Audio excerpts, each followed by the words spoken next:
बंधुओं, आज पूर्व के भांति उस दिन भी जो है आंवला के विषय में हम बताए थे, उस गांधी की कर्म भूमि से हम इस बात को बता रहे हैं। मैं वैद्य पुजारी प्रसाद आर्य, जो आज भारत सरकार ही नहीं, बहुत सारे लोग पर्यावरण संरक्षण हेतु बहुत सारे जगह जगह पौधे लगा रहे हैं, वृक्ष लगा रहे हैं, लेकिन उस वृक्ष के विषय में इससे क्या लाभ होगा मानव जाति को, इसको किस रूप में उपयोग किया जाए जिससे व्याधियों से मनुष्य मुक्त हो। आज इतनी बड़ी महामारी फैली हुई है जिसको कहते हैं लोग, कोरोना नाम दिया है, चाइना से उसको उत्पन्न बताया जा रहा है। और चमगादड़ से एक जीव वह भी है, उसके माध्यम से इसको जो है इस बीमारी को पैदा बता रहा है लोग, लेकिन उसके समाधान की आज तक कोई व्यवस्था नहीं हो पाई। लगभग नवंबर दिसंबर से यह बीमारी उत्पन्न हुआ, आज पुनः अक्टूबर चल रहा है, किसी के पास वैक्सीन नहीं है, कोई औषध नहीं है। लेकिन हमारे कुछ ऋषि आयुर्वेदिक औषधियों के विषय में वर्णन किया कि इस बीमारी का संरक्षण कैसे हो। गिलोय है, आंवला है, तुलसी है, हल्दी है, ये सब बात लोगों ने बताया, जिससे हम आरोग्य हो रहे हैं। देश विदेश के लोग इसको जान रहे हैं, समझ रहे हैं। आज हम उसी कड़ी में यह एक छोटी सी संस्था जिसका नाम वैदिक सुप्रभात रखी गई है, इसमें कुछ नौजवान अपने तन मन धन से समर्पित होते हुए समाज से सहयोग लेकर वृक्ष रोपण अभियान इन लोगों ने भी चलाया है। आज भारत सरकार वृक्ष लगा रही है, तमाम लोग लगा रहे हैं, लेकिन उन वृक्षों के विषय में इससे क्या लाभ होगा किसी को, इसके कैसे उपयोग की जाए, यह कहाँ कहाँ हमको आरोग्य करने का जो है अपना शक्ति दिखाएगा, हमको प्रदान करेगा, हम इसको नहीं जान पाते हैं। वृक्ष लगा है तो वायु प्रदूषण तो दूर होगा ही, लेकिन इससे और सारे कितने लाभ हैं इसके विषय में कोई वर्णन नहीं कर रहा है। बल्कि यह होना चाहिए कि कहीं कोई वृक्ष यदि लगा है तो उसके विषय में वर्णन करनी चाहिए। आज वृक्ष लगा है, बहुत सारे पौधे लगे हैं यहाँ, तो यह प्राकृतिक दी गई यह वस्तु है। और किसके लिए है? ये मनुष्य के लिए है, पशु पंछियों के लिए है। आज जिस वृक्ष के नीचे हम खड़े हैं इसका नाम है बकायन, नीम प्रजाति का यह भी वृक्ष है। यह वृक्ष 3 वर्गों में प्रकृति ने हमको दिया है। परमात्मा के निर्माण किए गए इस वृक्ष में 3 तरह के वृक्ष हैं। एक नीम है, दूसरा बकायन है, एक महानीम है जो थोड़ा कड़वाहट कम होती है, उसमें गुण करीब करीब तीनों के कुछ कम बेश मिले जुले होते हैं। यह शीतवीर्य पेड़ है जिसको बकायन कहते हैं, इसका नाम बकायन है। यह वृक्ष सामान्य लोग जानते हैं, हमारे भारत के सभी प्रांतों में कहीं न कहीं इसको पाया जाता है। यह बकायन कितना गुणकारी है। नीम तो गुण लगभग 60-70 बीमारियों में, व्याधियों में काम करता है, लेकिन यह उससे कुछ न्यून गुण का है। वह 50-60 फीट ऊंचा होता है नीम। यह कुछ छोटा इसका वृक्ष होता है, लगभग 30 से 40 फीट तक यह होता है। यह चिरस्थायी नहीं होता है बकायन। इसके छाल जो है इस वृक्ष के करीब 10 सेंटीमीटर मोटे होते हैं। यह नीम जो है खुरदरा होता है उसका छाल, इसके छाल चिकने होते हैं और इसको जब आप छीलिएगा तो इसमें नीला तरह का रवादार यह छाल निकलता है और उस छाल से आप देखेंगे तो पीला जो है गोंद निकलता है, पीला स्त्राव होता है, नीम में उजला होता है। नीम की छाल थोड़ी मोटी होती है, आधे इंच मोटी हो जाती है। यह शीतवीर्य है, रक्त शोधक है, वर्ण रोपक है, वर्ण प्रक्षालक है।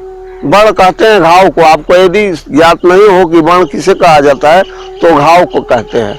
जो कहीं फोड़ा हो गया, फुंसी हो गया, घाव हो गया, रक्त शोधक, रक्त दोष बढ़ने की वजह से यह सब बहुत सारी जो है पिल्लिकाएं शरीर में निकलती हैं, फुंसियां उत्पन्न होती हैं। यह स्त्री रोग नाशक भी है। यह स्त्रियों को, प्रसूत्या स्त्रियों को सिर शूल होता है, सिर में दर्द होता है, तो इसके पत्ते जो हैं इसको पीस कर यदि लगाए जाए तो उसके सिर शूल दर्द दूर होता है। इसे पेड़ों पर, यदि पेड़ों में दर्द हो, रक्त जो है काफी स्त्राव हो रहा हो, उसको कहते हैं रक्त प्रदर, तो इसको छापने से गर्भाशय की सूजन दूर होता है, रक्त स्त्राव बंद होता है। तो इसके छाल के काढ़े को हम देते हैं। इसके छाल के काढ़े को बनाकर उसको पिलाया जाता है और इसके पत्ती को पीसकर उसके पेड़ों पर छापना पड़ता है, जिससे दर्द दूर होता है। इसकी फलियां जो है नीम की अपेक्षा, नीम लगभग 1 इंच का फली होता है लंबा सा, और उसमें एक ही फल होता है, एक ही दिखता है, और यह होता है गोल 1/2 इंच का। यह फल आप देखेंगे तो नीम की अपेक्षा छोटा है। यह फल देखने में गोल है, लेकिन उसके फल में एक बीज होते हैं, और यह जो है बीज आपको 5 दल में प्रतीत होगा। आप देखेंगे तो इसमें 5 दल दिखेंगे। आपको मैं दिखा रहा हूं।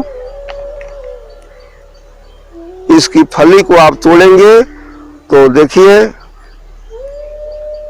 एक तो छिलिए, इसमें 5 दल छिलिए, इसको छिलिए, दिखाना है। कच्चा फल लीजिए, मैं दिखा रहा हूं। यह फल जो है देखने में तो छोटा है, लेकिन गुण कितना है।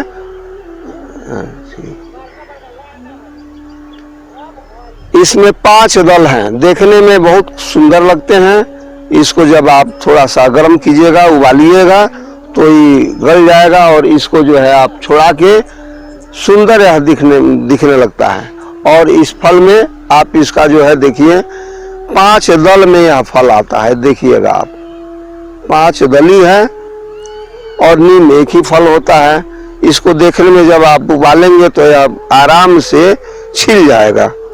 और इसकी माला भी जो है बना सकते हैं। बहुत खूबसूरत माला इसका होता है, देखने में सुंदर लगेगा। हाँ, देखने में खूबसूरत लगेगा। 5 दली में है, 5 दल में है। चूंकि मेरे जेब में तो था, मैं दिखा दूं आपको। इसके माले जो है बाजार में बिकते हैं, बहुत सारे लोग जो है इसको, हाँ देखिए है मेरे पेट में थी, जेब में है, देखिए 5 दल इसमें है। आप फल को नहीं देखे होंगे, देखिए इस फल के मज्जा को आप देखेंगे, छीलेंगे तो उसमें गुद्दा निकलेगा। उस गुद्दा को निकालकर आप चर्म रोग में, एक्जिमा में लगा सकते हैं। एक्जिमा भी दूर हो जाता है इससे। इसको खाने से हमारे शरीर में जो रक्त विकार है, रक्त विकार दूर होगा। हम पीत रक्त दूर करते हुए उसको बंद करता है। बात नाशक है, यह दर्द भी दूर करता है। इसके काढ़े को पिए जाएं तो दर्द दूर होता है इससे। तो मैं बकायन के विषय में बता रहा हूं। कफधन है, कफ नहीं होगा, चर्म रोग नहीं होंगे, शीतवीर्य हैं। बहुत सारे लोग जो है स्वप्न दोष कहते हैं कि स्वप्न दोष हो जाता है, लेकिन इसके काढ़े को पीने से स्वप्न दोष बंद हो जाएगा। और जो सोए अवस्था में अर्ध निद्रा में अश्लील बातें हम सोचने लगते हैं, हमारी सोच नहीं भी होती है तो दिन में हम जो अवलोकन किए हैं वह हमारे मस्तिष्क पर प्रभाव डालता है। वह हमारे सोने के समय हमारी निद्रा समाप्त हो जाती है और हम उसी में खोए रहते हैं, विचरण होता है। जबकि हर मनुष्य को यह बात जानना चाहिए कि यदि हमारी निद्रा जो है समाप्त हो रही है तो हमें उठकर कम से कम 1-2 गिलास पानी पी लें, पानी पीकर थोड़ा टहलें, पैर धो लें, हाथ धो लें, सिर को धो लें, तब जाकर आराम करें। निश्चित ही निद्रा आ जाएगी और विरेचरण की जो बात है वह समाप्त हो जाएगी। यह जो है बकायन बहुत अच्छा वृक्ष है जो रक्त रोधक है, प्रदरनाशक है, खून को दूर करता है, खून के रक्त को उसमें जो जीवाणु है, कीटाणु है, उसको शमन करता है। हम इसके प्रयोग से आज हमारे यहाँ भारत के हर क्षेत्र में यह पाया जाता है। आज आप देख रहे हैं इस दोनों पोखरा के दोनों साइड में चारों किनारे जो है इसके वृक्ष लगाए गए हैं।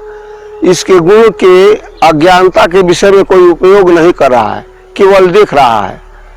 जब इसकी जानकारी लोगों को होगी तब तो यह जो है इसका उपयोग करेंगे।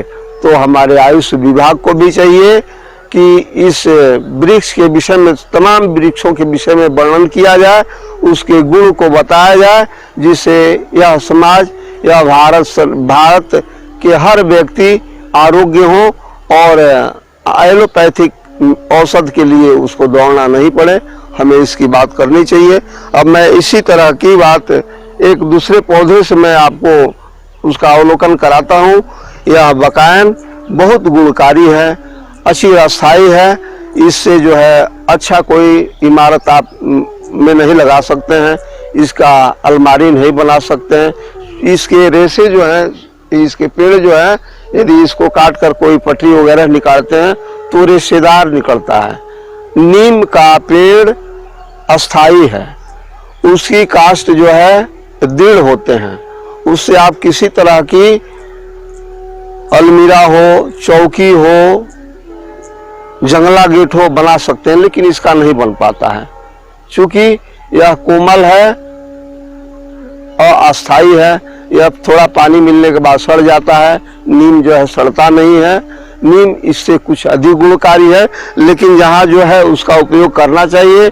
इसको उपयोग करके हम आरोग्य हो सकते हैं, हमारी रक्त विकार समाप्त हो सकती है, हम चर्म रोग से मुक्त हो सकते हैं, माताओं को प्रदर रोग नहीं होगा, रक्त प्रदर जिसे कहते हैं असिद्धगर नहीं होगा। और सिर में प्रसूति औरत को बच्चा प्रसव के बाद सिर में शूल होता है, उस समय भी यदि इसके पत्ते को पीसकर सिर में लगाया जाए तो सिर शूल समाप्त हो जाता है। उस समय भी प्रसव के उपरांत पेड़ों में दर्द होता है। बच्चा उत्पन्न होने के बाद आवर जो है नहीं निकलता है माताओं को, बहुत लोगों को, तो उस आवर को निकालने के लिए जो बच्चा जिस झिल्ली में रहता है उस झिल्ली को निकालने में भी काफी मददगार होता है, ये वातनाशक होता है। तो इसलिए इसकी उपयोग आप करें। आज इतना ही कह के मैं विराम ले रहा हूँ। आगे पुनः जो है औषधों की बात की जाएगी और आप आरोग्य हैं। ओम शांति शांति शांति।